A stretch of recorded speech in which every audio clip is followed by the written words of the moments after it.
When Mary Anderson gave birth to her daughter Leslie, she refers to that time as the Dark Ages.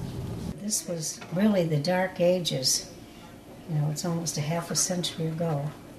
And it was very dark because people hid their little children up in the attics everywhere. Mary Anderson didn't see Leslie as having a disability, but rather as someone with many abilities. Leslie was one of the first participants in the Special Olympics.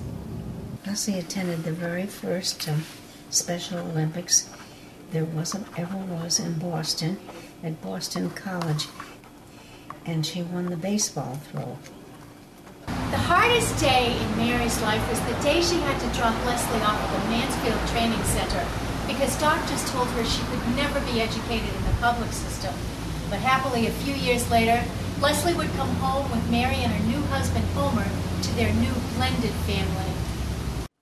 Leslie in particular is very fortunate because not only does she have a wonderful, supportive mother who's been committed to her throughout her life, but she's got an amazing brother. Leslie's always loved her birthday. In fact, after my mother's birthday in April, typically Leslie will say, "Whose birthday is next?" Well, unfortunately for Leslie, now that I'm married, it's Tred's. Tred's is in May. But now she's learned that starting in May, she says, "Whose birthday is next?" We all know it's Leslie's. And here is one particular birthday. We went out on the Spirit of Boston. There's my mom and Leslie and myself and my sister Gail Anderson. And we just had a marvelous time. We've always tried to do things, just really do them up for Leslie's birthday, because it's such a special day of joy for her, and I think it takes on added meaning for her. Today, Leslie is thriving and lives at the Andrew Lane program. She loves going to her weekly exercise class with other individuals. Go Leslie! Go Leslie! Go Leslie!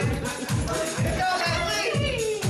Go Leslie! Mary Anderson continues to inspire those around her.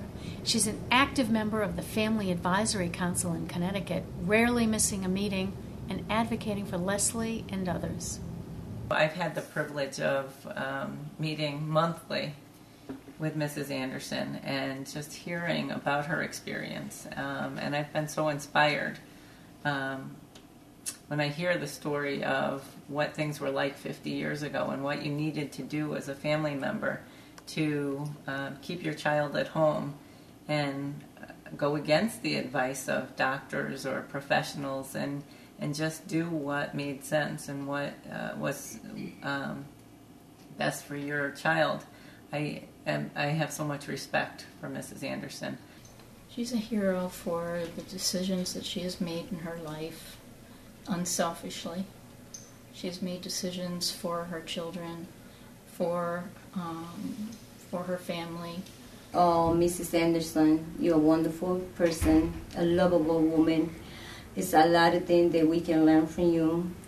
You're so special, and we would like to thank you on behalf of Vinfen.